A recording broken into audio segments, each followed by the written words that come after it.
But Jesse, talking about your stint as the Bachelor in 2004, like what made you accept that position? Like what made you decide that?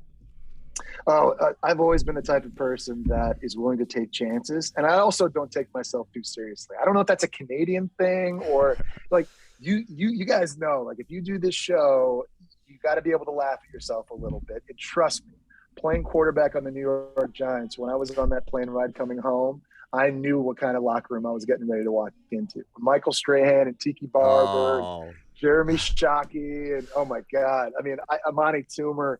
I had all of them waiting for me because like, it was a different time. Like this show has come so far. When I did it, reality TV was kind of new and the show was new. The show was still kind of figuring itself out. I mean, I was explaining to everybody, you know, what the show was about, what I'm about to do. And the guys were like, dude, you play quarterback on the New York Giants. You're going on a show to try to find a date? That is embarrassing, bro. And you're going to do this on national TV. What are you doing? And you fast forward now, 2022. This show has become, right, just saying it out loud, I'm like, man, what was I doing?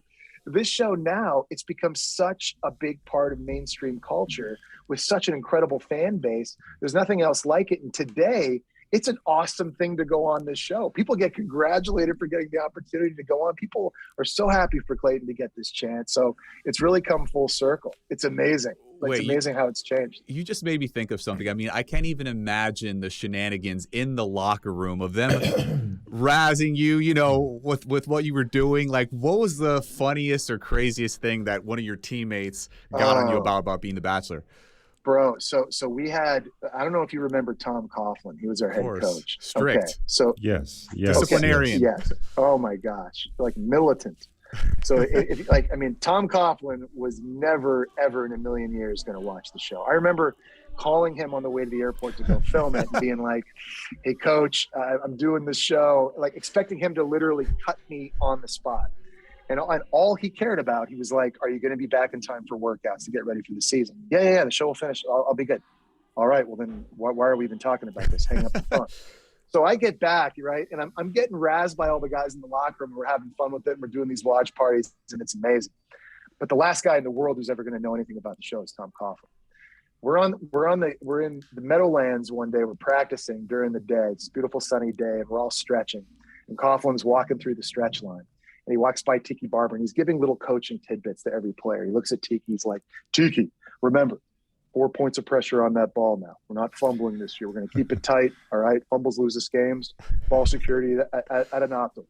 He moves on. He goes to Eli Manning. He's like, Eli, remember, check downs. If you don't have your guy downfield, check it down. Keep the drive going. He goes to Strahan. He offers him some advice.